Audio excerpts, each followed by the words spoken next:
There was a morning, about a year into living alone, when I caught myself doing something I hadn't done in over 30 years. And the moment it happened, I understood something I hadn't let myself believe until then. Living alone hadn't just taken something from me, it had started giving something back. I'll tell you exactly what happened in a moment, because that one small thing changed how I think about this entire chapter of life. If you'd asked me, back when it started, how I felt about living alone, I would have given you the answer most men give: quiet, adjustment, a routine that used to fill every hour and now leaves a few of them open. Nobody prepares you for that. Nobody sits you down and says, here's what it's actually like. But somewhere along the way, something shifted, and I've talked to enough men my age to know I'm not the only one this happened to. Here's what I mean. There's a version of living alone that feels like loss, and there's another version, one that takes longer to arrive, but tends to arrive anyway, where you start noticing things about your own life that you couldn't see before. Not because being alone is better than being with someone.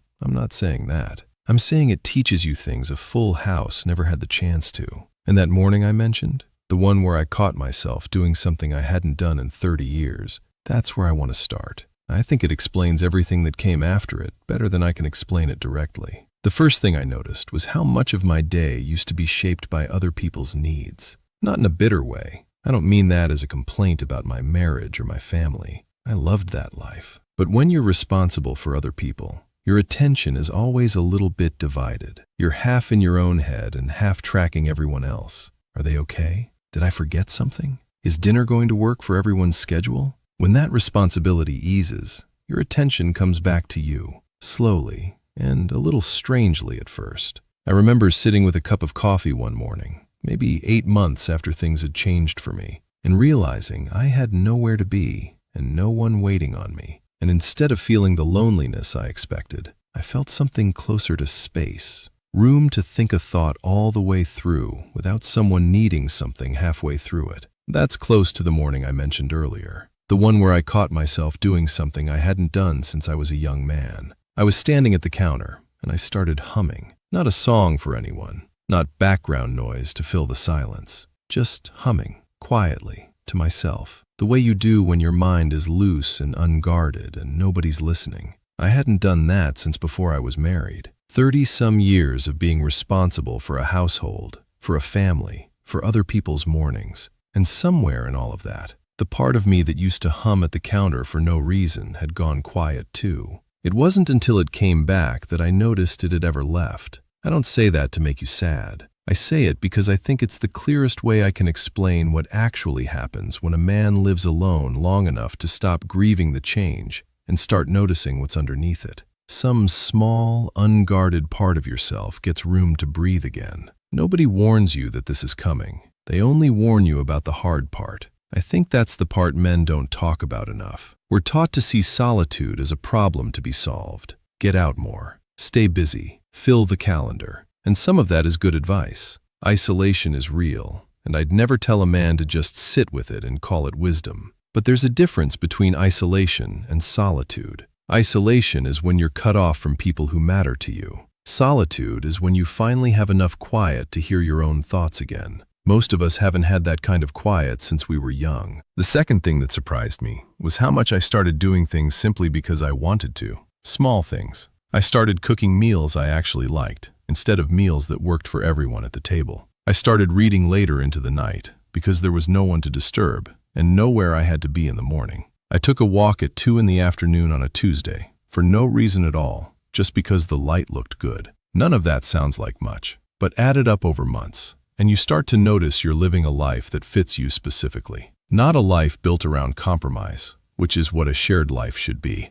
and I don't regret a day of that. This is a life that's yours in a way it hasn't been since you were a young man with no one depending on you yet. There's also something that happens with old friendships when you live alone. You reach out more, maybe because the silence nudges you to. I started calling an old friend from work, someone I hadn't spoken to in years, just to talk. Not because I needed anything, just because I had the time, and I realized I missed the sound of a familiar voice. We talk every couple of weeks now. That wouldn't have happened the way my life used to be structured. There simply wasn't room for it. I've noticed something else too, and this one took me longer to understand. Living alone forces you to become genuinely self-reliant in a way that's different from just managing on your own. You learn what you actually need, as opposed to what you're used to having. You learn how little it takes to feel steady if you pay attention to the right things. A good routine, some sunlight, a project to care about, people you check in with even if they're not under your roof. There's a quiet confidence that comes from realizing you can handle your own life, not because you're proving something to anyone, just because you did it, day after day, and the house is still standing, and so are you. I think there's also something worth saying about how living alone changes the way you carry your own history. When you share a home with someone for decades, a lot of your memories get held jointly. You remember things together, a trip, a hard year, a joke from 20 years ago that only makes sense if you were both there. That's one of the real gifts of a shared life, and I don't want to undersell it. But when you're alone, you become the sole keeper of your own story for the first time since you were young. At first, that can feel heavy, like carrying something without anyone to help hold the weight. Over time, though, I noticed it becoming something else. I started actually going back through old memories on my own terms, not because someone brought them up, but because I wanted to sit with them. I'd remember a summer from my 20s, or a mistake I made at 30 that I never really talked through with anyone, and I'd just sit with it, turn it over, understand it a little better than I had before.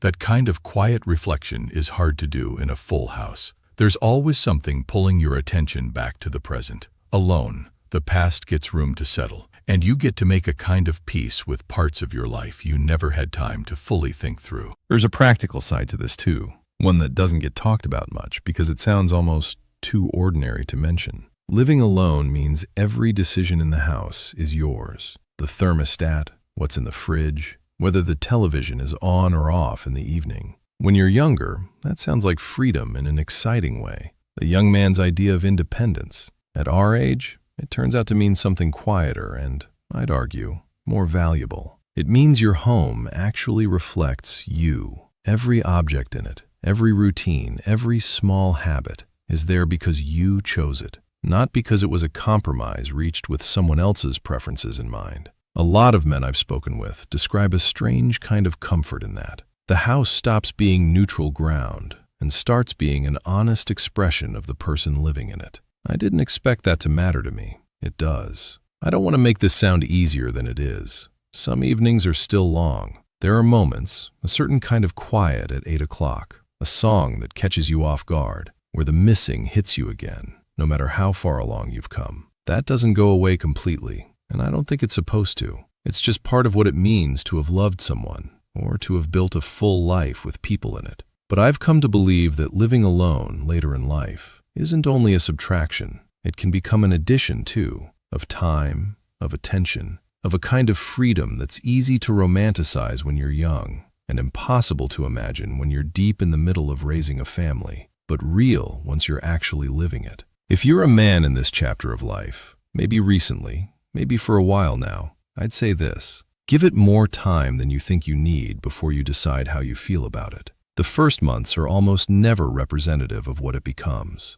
And pay attention to the small things. The coffee that's exactly the way you like it. The walk you didn't have to explain to anyone. The book you can read until midnight if you want to. Those aren't consolation prizes. They're a different kind of life quietly showing you what it has to offer. I'm not going to tell you living alone is better than not living alone. That would be a strange thing to say, and I don't believe it's that simple anyway. But I will tell you this. A lot of men reach a point, later than they expect, where they realize they're not just enduring this chapter, they're actually living it. And some of them, myself included, are a little surprised to find out how much of themselves was waiting there, in the quiet, all along.